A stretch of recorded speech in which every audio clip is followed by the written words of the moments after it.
जमीन की मिट्टी से शुरुआत करते हैं कि जमीन में की मिट्टी को आप कैसे तैयार करें, जहाँ पे आपको पौधे लगाने हैं। तो आप 15 दिन पहले से मिट्टी की गुड़ाई करना शुरू कर दें। गुड़ाई आपको मिट्टी की 10 इंच से 12 इंच की गहरी करनी है और उसमें जितने भी ईंट, पत्थर या कंकड़ जो भी कुछ है उसको सब निकाल लीजिए। निकालने के बाद उसमें खाद डालनी है। खाद आपको जितनी 12 बाई 12 का अगर आपका लॉन है, गार्डन है या जहाँ आप पौध लगाना चाहते हैं तो उसमें 15 किलो के करीब आपको खाद देनी है। खाद आपको तभी देनी है जब आप बीज लगाने जा रहे हैं, उसके 2 दिन पहले ही आपको खाद देनी है। इसका कारण ये है कि अगर हमने खाद पहले से दे दी तो धूप में वो खाद के जो पोषक तत्व होते हैं वो सब खत्म हो जाएंगे। इसलिए हम खाद तभी देते हैं जब हमें पौध लगानी होती है और खाद डालते ही उसमें पानी दे देना है। पानी हमें और पानी लगाने के बाद 2 दिन बाद में आपको पौध लगानी है। पौध 2 दिन बाद इसलिए हम लगाते हैं कि खाद में की जो गर्मी है पानी देने से वो थोड़ी ठंडी हो जाती है, उसकी गर्माहट निकल जाती है, ताकि क्योंकि हम पौधे लगाते हैं तो वो पौधे नाजुक होते हैं, छोटे होते हैं, बच्चे की तरह से होते हैं। अगर हमने तुरंत लगा दी, आपने खाद डाली, फिर पानी डाल दिया, फिर पौध लगा दी, तो वो नाजुक पौधा है, ज्यादा गर्मी से वो पौधा मर भी सकता है। तो इसलिए आपको उनमें 2 दिन बाद ही करना है। फिर आती है गमले की तैयारी। गमले का भी वही है कि आपको 15 दिन पहले से तैयारियां शुरू कर देनी है गमले की। उसे गमले की मिट्टी को आपको धूप में सुखाना है, गमले को भी धूप में सुखाना है और उसको भी आप उलट पलट करते रहेंगे ऊपर के नीचे ताकि वो पूरी तरह से सूख जाए। और गमले में मिट्टी जो होनी चाहिए तो एक भाग मिट्टी का, एक भाग बजरी, आधा भाग बजरी का और बजरी का आधा भाग खाद का और बजरी का आधा भाग नीम खली का। ये आपके मिट्टी का प्रोपोर्शन है। उसकी भी वही है कि धूप में सुखाना है, मिक्स करके। कहाँ से?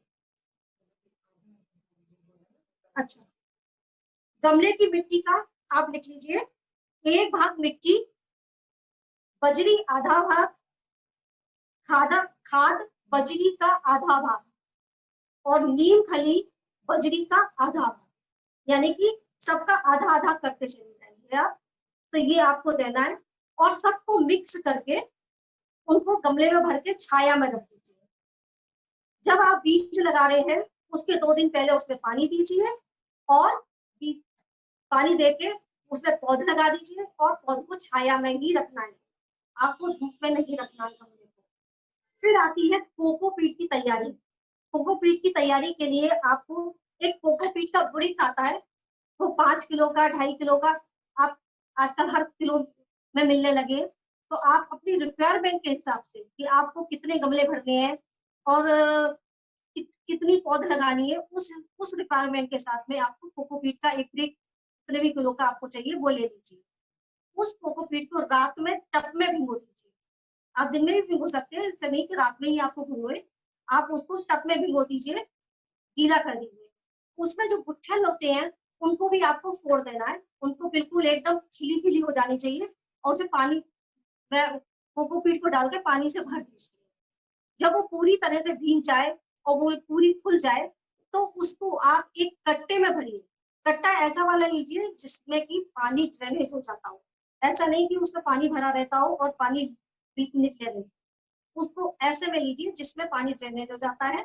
उस कट्टे में आप कोकोपीट को भरिए और पानी से आपको बहुत अच्छे से धोना है, क्योंकि जो कोकोपीट हम लेकर आते हैं ब्रिक में बनी हुई उसमें बहुत केमिकल होता है।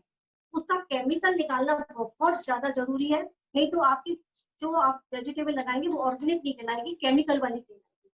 और केमिकल हमें देन खाना नहीं है तो हमें ऑर्गेनिक ही लेनी है, तो इसलिए आप उसमें उसको अच्छे से धो लीजिए। धोने के बाद में 2 ईंटें रख के उस बैग को उस ईंटों के पे रख दीजिए ताकि जो पानी उसके अंदर बचा हुआ है वो सारा निकल जाए, ड्रेनेज हो जाए।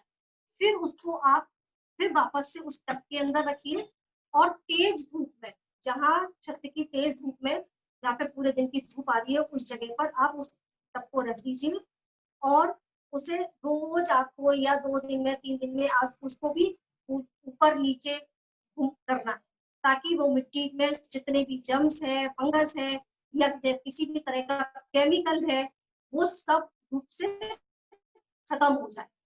और उसके बाद में उसे आप भर के रख लीजिए। और उसकी मिट्टी का आपको हम बता दे रहे हैं, अगर 1 भाग आपने कोकोपीट लिया है तो 1/4 आपको बजरी लेनी है उसमें और आधा भाग खाद का लेना है। ये ज्यादातर हम ग्रो बैग में लगाते हैं और टेरेस पर लगाते हैं इसको। अब आता है खाद की तैयारी। खाद की हम तैयारी कैसे करें? खाद की तैयारी के लिए हम 2 तरह की खाद लेते हैं। एक तो गोबर की सूखी खाद लेते हैं और दूसरी हम वर्मी कंपोस्ट खाद लेते हैं।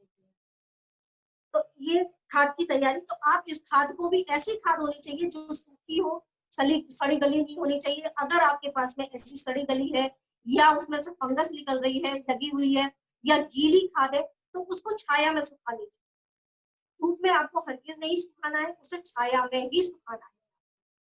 और छाया में सुखा के आप 2-3 दिन में आपकी वो खाद सूख जाएगी। और अच्छी सी खाद को देखने का तरीका क्या है कि खाद आप कैसे पहचाने कि वो खाद अच्छी है? आप उस खाद को उठाएंगे, मुट्ठी बनाएंगे, मुट्ठी बना के आप जब खोलेंगे तो वो मुट्ठी लड्डू नहीं बना रहना चाहिए, बिखर जाना चाहिए।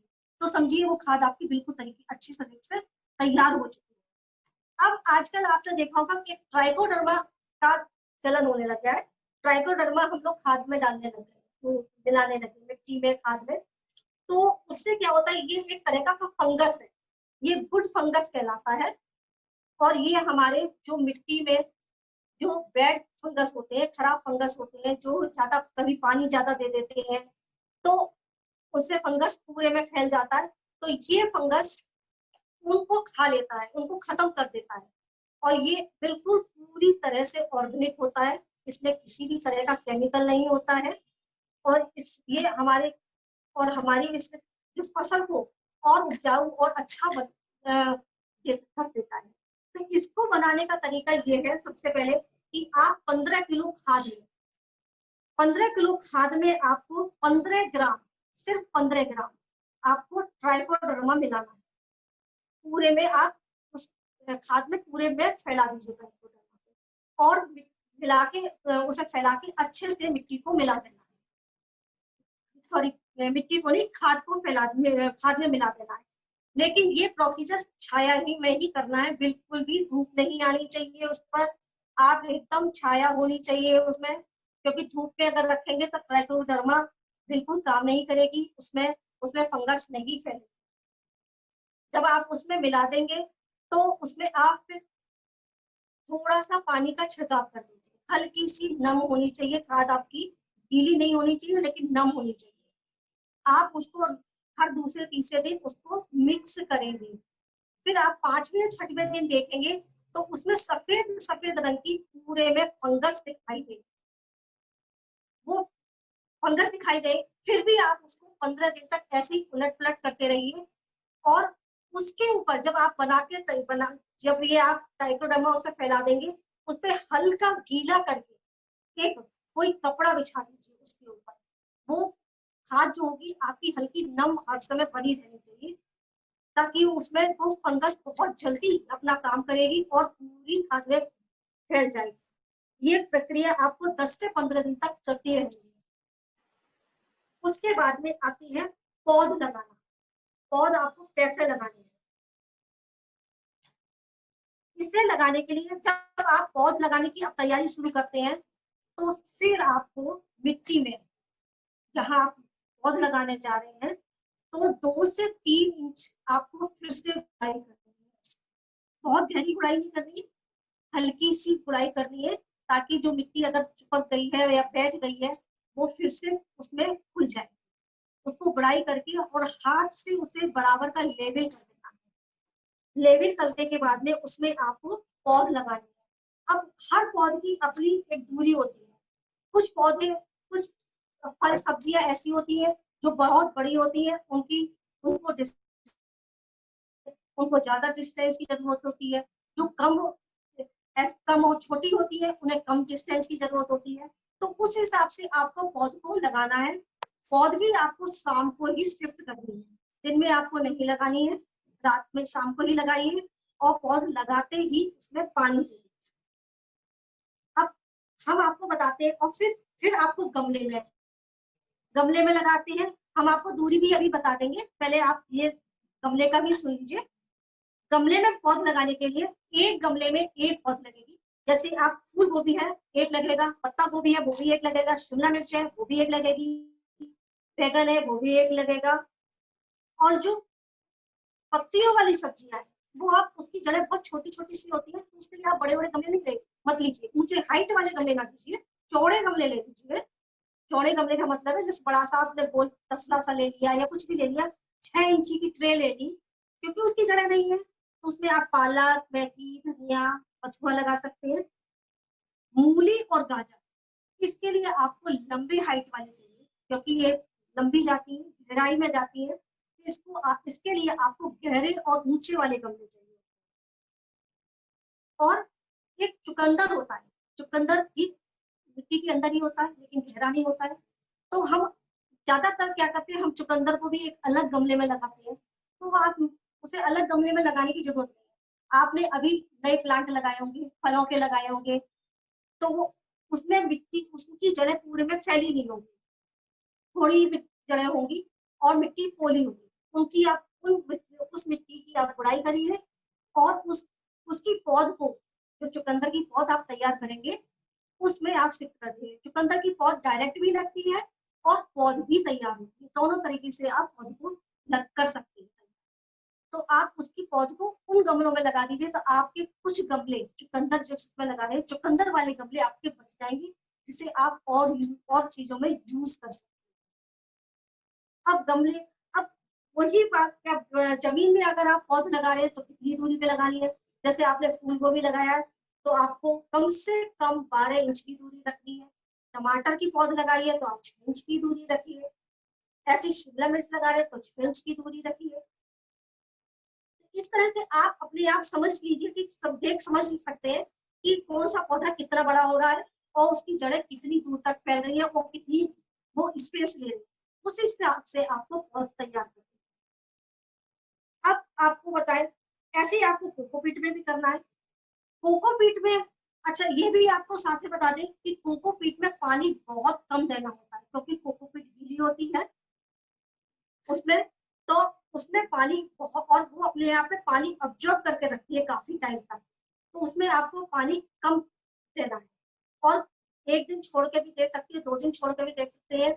आप उनको देख लीजिए कि कोकोपीट अगर गीली है तो आपको जरूरी नहीं कि आप उसमें पानी दें, जैसे मिट्टी जल्दी सूख जाती है, और अगर छत पे लगा रहे हैं, टेरिस पे लगा रहे हैं तो और भी जल्दी सूख जाएगी मिट्टी, लेकिन कोकोपीट थोड़ा टाइम लेकर सूखती है, तो उसको आप थोड़े थोड़े गैप के साथ में पानी दे सकते हैं। अब आई वायरस और कीड़ा लगना, तो हम आपको बताते हैं शिमला मिर्च, टमाटर, हरी मिर्च में वायरस बहुत जल्दी लगता है, ये बहुत जल्दी इनके ऊपर वायरस अटैक करता है, और ये पौधे पानी भी बहुत कम मात्रा में लेते हैं, इन्हें बहुत कम पानी की जरूरत होती है, आप इन्हें ज्यादा पानी की जरूरत नहीं होती है। हाँ, अगर आपका पौधा बहुत बड़ा हो गया है, या क्योंकि पालक, ये शिमला मिर्च या बैगन और हरी मिर्च, ये करीब 3 साल तक पौधा काम करता है और 3 साल तक आपको सब्जियां देता रहता है। अगर शिमला मिर्च 3 साल पुराना है या 2 साल पुराना है तो जरूर उसकी रिक्वायरमेंट बढ़ जाती है, तब उसको आपको रोज पानी देना है। लेकिन आपने फ्रेश पौधा लगाया है, इसी साल आप पौधा लगा रहे हैं शिमला मिर्च का, तो आपको पानी रोज नहीं देना है, उसको एक दिन छोड़ के एक दिन देना है। और या फिर देख लीजिए कि पौधा मिट्टी सूख गई है तब आपको, तो और वायरस लगने से पहले, अगर शिमला मिर्च और ये आपके है तो इसमें वायरस लगने से पहले ही आपको स्प्रे करना है। ये नहीं कि आपका वायरस लग गया, वायरस का आप कैसे पहचानेंगे कि पत्तियों के किनारे किनारे वायरस लगता है, पत्ते सिकुड़ जाते हैं, छोटे पड़ जाते हैं, मुड़ जाते हैं, ये इसकी पहचान है।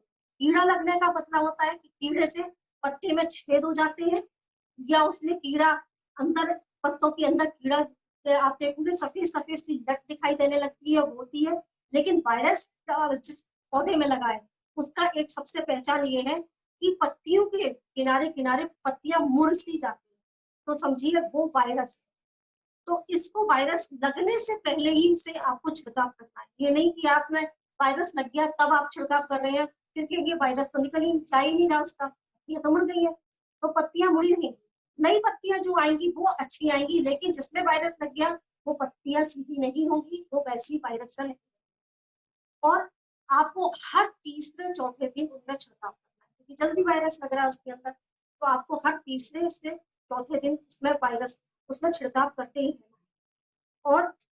और फुटाव आने से, फुटाव जैसे ही शुरू हो जाए उस समय से आपको उस पर छिड़काव करते रहना है। और बाकी सब्जियों में बहुत देर से कीड़ा लगता है, वायरस लगता है, वायरस तो नहीं लगता उनमें, लेकिन कीड़ा लगता है।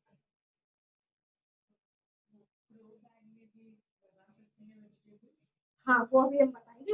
हाँ ग्रो बैग में भी हम आपको बताएंगे, अभी वो भी बता रहे हैं कि वेजिटेबल्स की लिस्ट जो कि डायरेक्टली लगा सकते हैं। हाँ वो हमने आपको वेजिटेबल की हमने लिस्ट आपको पहले बता दी है ना, कि डायरेक्ट और पॉज के साथ कैसे लगनी है। तो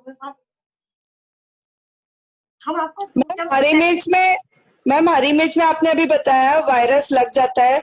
अब जैसे मेरी मिर्च में 2-4 पत्ते ऊपर के रोल हो गए, तो उस पर स्प्रे किसका, एप्पल सीडर विनेगर का जो 1 लीटर में 1 ढक्कन डाल के बनाते हैं वो उससे करें या कुछ और स्प्रे है?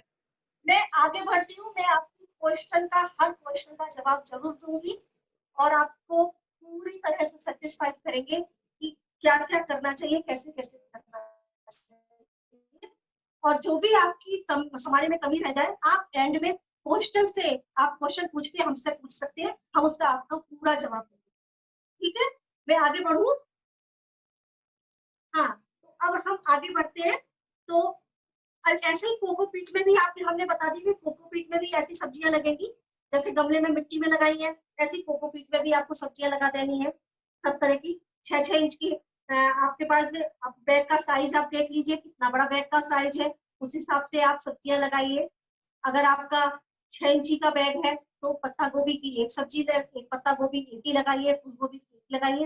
रेक्टेंगल में आपने लिया हुआ है जिसकी 2 फीट हाइट है, 6 इंची चौड़ा है, तो आप उसमें पालक ये पत्ता गोभी है 2 लगा सकते हैं, बैगन 2 लगा सकते हैं, शिमला मिर्च 2 लगा सकते हैं। ये आपके उस पर डिपेंड करता है कि आप कितना बड़ा बैग ले रहे हैं।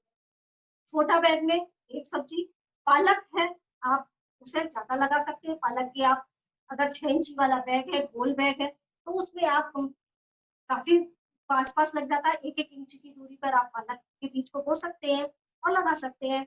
ये आप अपने बैग के, अपने गमला बैग के हिसाब से आप निर्णय आपको खुद को लेना होगा कि हमें उसमें कितनी सब्जी एक बैग में या एक गमले में कैसी कितनी सब्जियां लगानी है और कौन सी सब्जियां लगानी है। अब हम आगे बढ़ते हैं। स्प्रे करना, सब्जियों में कीड़े लग जाते हैं तो हमें स्प्रे करना है, या वायरस लग गया तो हमें स्प्रे कौन कौन सा स्प्रे करना है। तो सबसे पहला जो आजकल बहुत पॉपुलर है, हर कोई हर बार हम लोग बताते हैं, हर मीटिंग में हमें आप लोगों को बताती हैं, नीम ऑयल का। तो नीम ऑयल का जो होता है स्प्रे किया जाता है, वो बहुत ऑयल होता है उसमें, अगर हम उसको डायरेक्ट सीधा सिर्फ नीम ऑयल लेते हैं तो वो चिपक जाता है, स्प्रे नहीं होता है, पानी के अंदर तैरने लग जाता है। तो उसमें हम 1 चम्मच विम लिक्विड मिलाते हैं। विम लिक्विड या आप हाथ धोने वाला साबुन है, लिक्विड आता है, वो आप ले सकते हैं, विम लिक्विड भी ले सकते हैं। वो नीम ऑयल में डिसॉल्व हो जाता है। तो 1 चम्मच आप नीम ऑयल विम लिक्विड ले लीजिए, 1 चम्मच आप नीम ऑयल ले लीजिए, और 1 लीटर पानी में उससे अच्छे से हिलाकर आप उसका स्प्रे कर सकते हैं सब पौधों पे, जो भी आपके पौधे हैं, जो भी आपने लगाए हुए हैं। स्पेशली आप, फिर हम आपको बोलेंगे शिमला मिर्च, टमाटर और हरी मिर्च, इस पे आपको स्प्रे करना है। स्प्रे करने का भी एक तरीका है, आप स्प्रे हमें ऊपर नहीं करना है, पत्ते के ऊपर। जैसे हमारा ये पत्ता है, ये हमारा फ्रंट है, ये वाला फ्रंट है ना, आपको यहाँ तो करना ही है, साथ में पत्ते के पीछे भी आपको स्प्रे करना है, क्योंकि ज्यादातर जो कीड़ा लगता है पत्ते के पीछे लगता है। तो आप एक हाथ रखिए पत्ते के ऊपर, ऐसे पत्ते के ऊपर हाथ रखिए, जैसे हम कोई चीज लेते हैं, जैसे हमने ये ले रखा है, ये हमारी पत्तियां हैं, ये हमारा फ्रंट है, ये हमारा बैक है। आपने ऐसे लिया और स्प्रे ऐसे किया और फिर हाथ से, हल्के हाथ से उसको ऐसे घुमाया और पीछे की तरफ भी आप उस पर स्प्रे कर दीजिए, क्योंकि ज्यादातर जो कीड़ा लगता है वो पीछे की ही तरफ लगता है, आगे कम लगता है। और हम आगे कर देते हैं, पीछे हम देख लोग स्प्रे नहीं होने पाता है और कीड़ा मरता है। तो इसलिए स्पेशली आप ध्यान रखिए कि आपको जो भी छिड़काव करना है पत्तों के पीछे करना है। फिर दूसरा आता है विनेगर या नींबू का छिड़काव। वही प्रोसीजर, 1 चम्मच आप, 1 से 1.5 चम्मच आप नींबू ले लीजिए, 1 लीटर पानी में मिला लीजिए। ये सब ऑर्गेनिक है, तो अगर ज्यादा भी हो जाता है तब भी आपके सब्जियों को कोई भी नुकसान नहीं होगा। ये केमिकल नहीं है, केमिकल में जरा सा भी 0.1% भी ज्यादा हो जाता है ना तो नुकसान हो जाता है, लेकिन ये केमिकल है, केमिकल से बिल्कुल नुकसान नहीं होता। अगर आप ज्यादा भी ले लेंगे तब भी कुछ नुकसान नहीं होता। तो तीसरा है खाने वाला सोडा, सोडा पाउडर, पाउडर जो कहलाता है, तो वो भी आप डाल सकते हैं। वो भी वही प्रोसीजर, आप पानी में मिक्स कीजिए। एक होता है नीम के पत्ते, नीम के पत्तों को पानी में उबाल लीजिए। जब पानी, जैसे कि आपने आधा किलो के करीब पत्ते लिए हुए हैं तो 2 किलो के करीब पानी ले लीजिए, उनको उबाल लीजिए। उबाल के जब वो आधा 1 किलो के करीब पानी रह जाए तब उनको छान लीजिए। जो पत्ते बच रहे हैं उसे आप मिट्टी में दबा दीजिए, क्योंकि वो भी बहुत अच्छी है, कीटनाशक चीज है, कीटनाशक है और खाद का भी काम करेंगे। तो उसको आप कहीं भी पत्तों को आप उसमें मिट्टी में दबा दीजिए, गमले की मिट्टी में दबा दीजिए और उनका छिड़काव करें। उसका भी वही प्रोसीजर है कि आप उसको, उसे थोड़ा सा क्वांटिटी में ज्यादा लेना है, क्योंकि 1 चम्मच तो आप चाहे चाय का चम्मच या 1 टेबल स्पून तो नहीं लेंगे, आप करीब 1 मग उसको लीजिए और करीब 1.5 लीटर पानी में या 2 लीटर पानी में उसको मिला दीजिए। नुकसान कुछ नहीं होने वाला, फायदा ही होगा उससे। फिर आता है प्याज और लहसुन का स्प्रे। ये बहुत अच्छा स्प्रे है, इससे कीड़ा 100% मरता है। आप देख लीजिए कि कभी भी इससे ऐसा नहीं होगा कि आपने स्प्रे किया फिर भी उसमें कीड़ा रह गया, या आपके उसमें छेद हो गए, पत्तों में छेद हो रहे हैं, या आपके पत्तों में कीड़ा चल रहा है। 100% मरेगा। तरीका वही कि आप प्याज लहसुन को पानी में भिगोइए, कूट लीजिए, पहले लहसुन को कूटिए, रात भर उसको पानी में भिगो दीजिए और सुबह उनको उबाल लीजिए। लहसुन को आप अलग रख लीजिए, लहसुन को आप चाहे तो आप मिट्टी में मिला दीजिए, या आप उसमें बिल्कुल एकदम, अगर चाहे तो आप उसे मिक्सी में पीस लीजिए, पानी डाल के उसे मिक्सी में पीस दीजिए और उसका स्प्रे कर दीजिए। आप, ऐसा नहीं है कि आपको वो लहसुन फेंकना है, मत फेंकिए, आप किसी भी तरह से पानी को छान के ले लीजिए या उसको बिल्कुल एकदम मिक्सी में पीस के बिल्कुल एकदम लिक्विड बना दीजिए और उनका स्प्रे भी आप करिए। ऐसे ही आपको प्याज का करना है, प्याज को पीस रात भर भिगो दीजिए, पीस दीजिए और पानी को उबाल लीजिए। उबाल के जब आधा रह जाए तो उसे बोतल में भर के रख लीजिए और स्प्रे करते रहिए।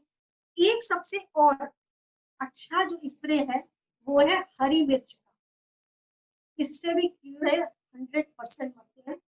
और ये आप जो छोटी छोटी वाली तीखी मिर्च आती है वो मिर्च आप ले लीजिए, वही काटिए, उनको रात भर पानी में भिगोइए, सुबह उबालिए, इसको छान लीजिए, क्योंकि अगर आप इसे छानेंगे नहीं तो उनके छेद में वो फंस जाएगी और पानी स्प्रे नहीं है। इसको आपको छानना है, भले ही आप इसको खाद में डाल दीजिए, खाद की तरह से यूज कर लीजिए इसमें और इसको छान दीजिए, लेकिन इसका एक है कि अगर आप वो मिर्च का स्प्रे करते हैं तो आप हाथ में ग्लव्स पहन लीजिए, पैरों में मोजे पहन लीजिए, क्योंकि तीखी मिर्च है वो आपके हाथ पैरों में जलन कर जाएगी। आंखों पर चश्मा लगा लीजिए, क्योंकि जब आप उड़ेगा आंखों में जाएगा तो बहुत तेज जलन करती है और वो 24 घंटे तक जलन नहीं जाती है। तो इसलिए हरी मिर्च का को बहुत केयरफुल रखिए और आपके घर में अगर बच्चे हैं उनसे बिल्कुल पूरी तरह से दूर रखिए, अगर उनके चलेंगे तो बहुत परेशान। अब आता है लिक्विड मैन्योर। लिक्विड मैन्योर से हम क्यों देते हैं, क्योंकि अब हमने खाद तो एक बार दे दी और सब्जियां हमें मिलने वाली है 1 महीने बाद, कुछ सब्जियां 1 महीने बाद मिलेंगी, कुछ 15 दिन बाद मिल जाती है, कुछ 1 महीने बाद मिलती है, कुछ 2 महीने बाद मिलती है। अब हमने तो खाद दी है, हमने खाद तो बहुत ज्यादा नहीं दी है क्योंकि हमने पौधा लगाया था, छोटा सा बच्चा लगाया था। अब उसको हम बहुत पूरी तो खाद दे नहीं सकते थे क्योंकि मर जाएगा पौधा। तो अब हमें लिक्विड मैन्योर की जरूरत पड़ती है। तो लिक्विड मैन्योर, तो उस लिक्विड मैन्योर को आपको 15-15 दिन के अंतराल में आपको देना है। लिक्विड मैन्योर को आप कैसे तैयार करेंगे, ये आप हमें लिख लीजिए। 1 किलो गोबर की खाद, 1 किलो गौमूत्र या और 100 ग्राम गुड़ घुला हुआ होना चाहिए। पानी में उसको घोल लीजिए, बिल्कुल पानी में मिक्स हो जाए, घुल जाए, उसमें गुठले जो डेला होता है वो डेले ना आ रहे। और 100 ग्राम बेसन, वो भी आप उसे पानी में घोल लीजिए, पतला लिक्विड कर लीजिए। और 100 ग्राम घी, गाय का घी, इन सबको मिला लीजिए एक अच्छे से और किसी भी बर्तन में या किसी भी टप में उसे बना डाल के रख दीजिए और उसको हर तीसरे दिन चौथे दिन उसको घुमाना है। आपको 12 बार एंटी क्लॉकवाइज और 12 बार एंटी क्लॉकवाइज और बिल्कुल स्लो स्लो घुमाना है ताकि उसमें से जो उनके बैक्टीरिया तैयार हो रहे हैं उनके, वो मरने नहीं पाए। अगर वो मर गए तो बिल्कुल बेकार हो जाएगी। अच्छा, हाँ, ये आप फिर से लिख लीजिए। इसका लिक्विड मैन्योर 1 किलो गोबर की खाद, कच्चा गोबर, खाद नहीं करनी, कच्चा गोबर, ताजा गोबर। 1 किलो गौमूत्र, 100 ग्राम गुड़ जो जानवर खाते हैं, हमारा जो हम लोग खाते हैं गुड़, वो वाला गुड़ नहीं लेना है, वो महंगा भी आता है। जो जानवर गुड़ खाते हैं, आपको जहाँ पे बीज जानवरों की खाने वाली चीजें मिलती है ना, सरसों की खली ये सब मिलता है, वहां पे आपको गुड़ मिल जाएगा जानवरों को खाने वाला। तो वो जानवरों को खाने वाला गुड़ घुला हुआ होना चाहिए, केले नहीं होने चाहिए। उसे एक दिन रात में पहले आप भिगो दीजिए और सुबह तक वो बिल्कुल मेल्ट हो जाएगा। ऐसे ही 100 ग्राम आपको बेसन लेना है, बेसन भी बिल्कुल आपको पानी में डाल के घोल दीजिए, वो पूरा खुला हुआ हो जाना चाहिए। और 100 ग्राम घी, गाय का घी, इन सबको आप मिला लीजिए। जो गोबर लेंगे, गोबर भी आपका घुला हुआ होना चाहिए, बिल्कुल लिक्विड होना चाहिए, इसमें डेले नहीं होने चाहिए, बिल्कुल डेलो। आप उसे किसी भी लकड़ी से उसे अच्छी तरह से पानी डाल के घोल लीजिए ताकि उसके डेले सब खत्म हो जाए। इन सब चीजों को आप मिलाकर रख दीजिए और 1 दिन छोड़ के 2 दिन छोड़ के आपको इनको घुमाना है, बहुत स्लो स्लो घुमाना है। 12 बार क्लॉकवाइज, 12 बार एंटी क्लॉकवाइज। और उसको ढक के किसी छाया वाली जगह में रखना है, धूप में नहीं रखना है, जहां पर बिल्कुल धूप ना आती हो, जहाँ बिल्कुल छाया रहती हो, जहाँ नमी हो, वहां रखना है। और इसको आप तैयार कर लीजिए। ये करीब 5 से 6 दिन में तैयार हो जाता है। और इसको छानकर आप बोतल में, शीशी में, टब में, 5 किलो लीटर की किसी बास्केट में, किसी में भी भर के रख दीजिए। ये आपका लॉन्ग लाइफ, करीब आपका साल भर 2 साल तक ये चलता रहता है, बिल्कुल खराब नहीं होगा। एयर टाइट आप करके रखेंगे, बंद करके रखेंगे तो आपका काफी लंबे टाइम तक चलता रहता है। और इसको आपको देना कैसे है, आप एक मग आपका ये लिक्विड मैन्योर लेते हैं तो 15 लीटर पानी में इसको मिलाना है और आप हर पौधे में इसको दे दीजिए। और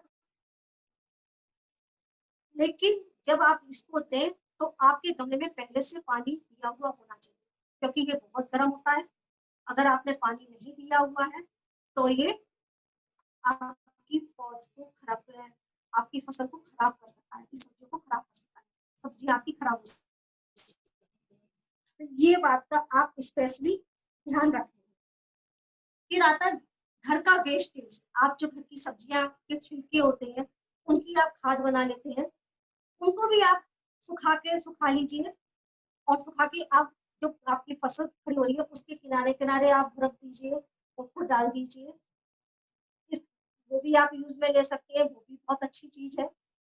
या आप ये भी आप नहीं है कर पा रहे हैं तो आपके पास में खाद है, तो आपके पास में खाद ली हुई है, वो एक एक मुट्ठी खाद आप अपनी हर सब्जी में किनारे किनारे रख दीजिए। लेकिन आपको खाद फिर से देनी है।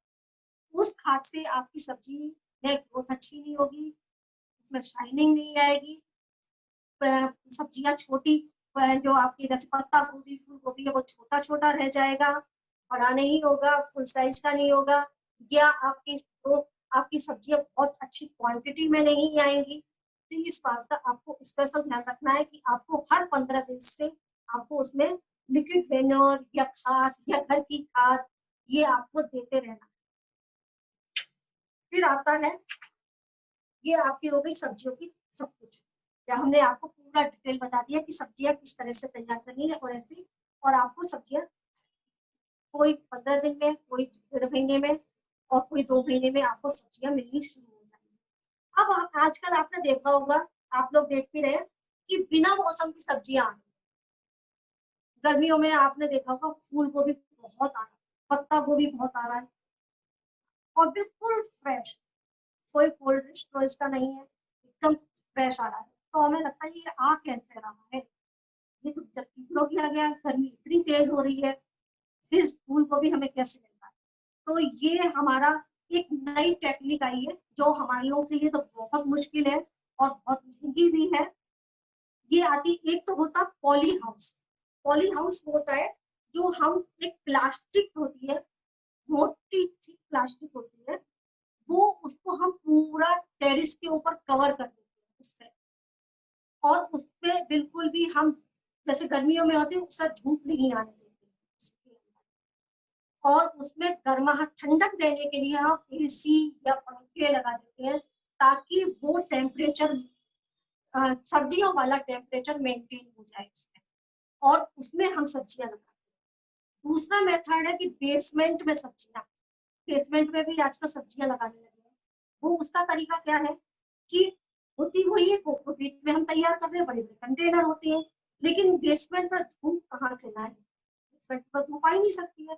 तो उसके लिए आती है ग्रो लाइट। एक ग्रो लाइट होती है जिसमें आर्टिफिशियल लाइट होती है, वो बहुत तेज हीट पैदा कर देती है उसमें, उससे हम सब्जियां लगाते हैं और वो मेंटेन, जैसे सर बेसमेंट में तो ठंडक है, आपने गर्मियों में लगाई तो ठंडक है, बेसमेंट में तो ठंडक है, तो उसमें हमें लाइट की तो ज्यादा जरूरत नहीं है, लेकिन हमें सनलाइट जैसी रोशनी तो होनी चाहिए ना हल्की सी, तो उसका हम उपयोग करते हैं। साथ में हम एसी का भी उपयोग करते हैं कि हम एसी लगा देते हैं इसमें। ऐसे अगर सर्दी में हम गर्मी की सब्जियां लेती हैं तो ग्रो लाइट, हम लाइट लगा रहे हैं तो उनकी हम क्वांटिटी बढ़ा देते हैं, ज्यादा ग्रो लाइट लगा देते हैं ताकि बेसमेंट में गर्मी पैदा हो जाए और हमें गर्मियों की सब्जियां मिल जाए। तो ये टेक्निक हमने आपको बताई है, ये हमारे लिए करना बहुत मुश्किल है। अगर आप लोग कर सकते हो तो ट्राई कर लीजिए, लेकिन बहुत मुश्किल है, इसमें मेहनत बहुत ज्यादा है, तो इतनी मेहनत हम नहीं कर सकते। फिर आता है लैंडस्केपिंग। अब हमने सब्जी भी लगाई, जमीन में भी लगा रहे हैं, गमले में भी लगा रहे हैं, सब्जी ही सब्जियां लगा दी है, लेकिन हमारा गार्डन खूबसूरत नहीं, तो हमें गार्डन को भी खूबसूरत दिखाना है क्योंकि हम किचन गार्डन के मेंबर हैं, और हमें ये सब सिखाया भी जा रहा है, लैंडस्केपिंग भी सिखाई जा रही है। तो हमें आना चाहिए, टेक्निक भी आनी चाहिए कि हमें कैसे सब्जियां लगानी है और उसको कैसे सजाना है। हाँ, तो 2 मिनट बचे हैं, रीजॉइनिंग के लिए तैयार हो जाइए, जैसे ही खत्म होगा हम रीजॉइन करेंगे आपको, ठीक है। तो अब लैंडस्केपिंग कैसे करनी है, तो लैंडस्केपिंग का तरीका है कि आप अगर जमीन में लैंडस्केपिंग कर रहे हैं तो आपके पास में कैसे, अगर एल शेप में क्यारी है, हम आपको बताते हैं, थोड़ा सा मैंने जैसे हम अभी कोर्स पे बताते हैं आपको, एक मिनट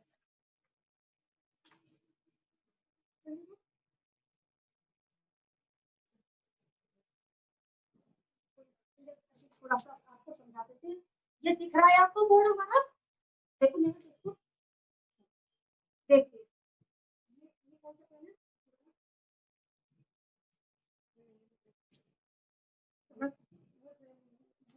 ये लगा,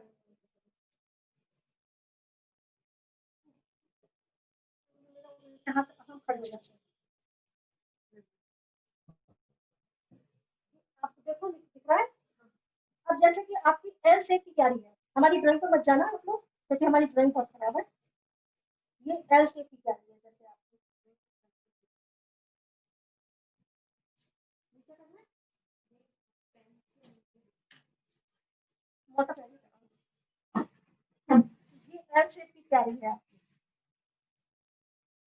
तो आप इसमें हाइट वाले, जैसे आपने शिमला मिर्च लगा दी या आपने टमाटर लगा दिया, अगर कोशिश करें कि टमाटर के लिए लैंडस्केपिंग ना करें, क्योंकि टमाटर की पौध होती है जब बड़ी होती है तो गिरने लग जाती है। आप उसमें कितनी लकड़ियां लगाएंगे या आप कहाँ बांधेंगे? तो आप कोशिश करें कि लैंडस्केपिंग जहां कर रहे हैं तो ऐसी सब्जी के साथ में करिए जो खड़ी रहे। तो आप शिमला मिर्च लगा रहे हैं, लंबी हो रही है, ये लंबी है, तो आप यहाँ पे जाफरी लगा सकते हैं, जाफरी की पौध लगा सकते हैं,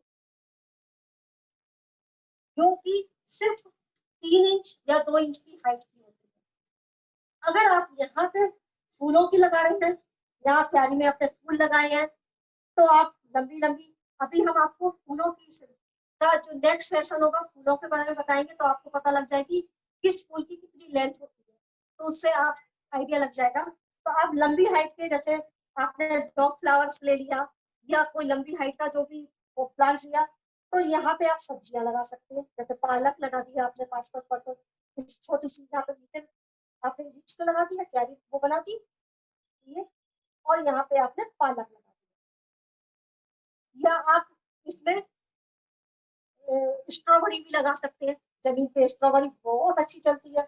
आपने एक स्ट्रॉबेरी का पत्ता लगाई, ये दूरी लगाई 6 इंच बाद दूसरी लगाई, 6 इंच वाली दूसरी लगाई, फिर 6 इंच वाली दूसरी लगाई, और जब थोड़ी सी ग्रोथ हो जाए तो उसको हरा कपड़ा पहना के उसे ढक दीजिए, तो बहुत खूबसूरत लगती है आपकी क्यारी, बहुत अच्छी लगेगी। अगर आपके पास में आप बीच में क्यारी बना रहे हैं छोटी छोटी, जैसे आपने ये क्यारी बीच में पूरी आप गार्डन में क्यारी ले रहे हैं, ये आपने मेड़ बनाई, ये आपकी क्यारी है, ये आपका फुटपाथ हो गया चलने के लिए जहाँ पे आप चलेंगे, फिर दूसरी क्यारी आ गई है। तो यहाँ पे आपने वो छोटी छोटी सब्जियां लगा दी, यहाँ पे आपने बड़ी बड़ी सब्जी, ऊंची हाइट वाली सब्जियां लगा दी, जैसे कि आपने बैगन लगा दिया, शिमला मिर्च लगा दी, टमाटर लगा दिया, या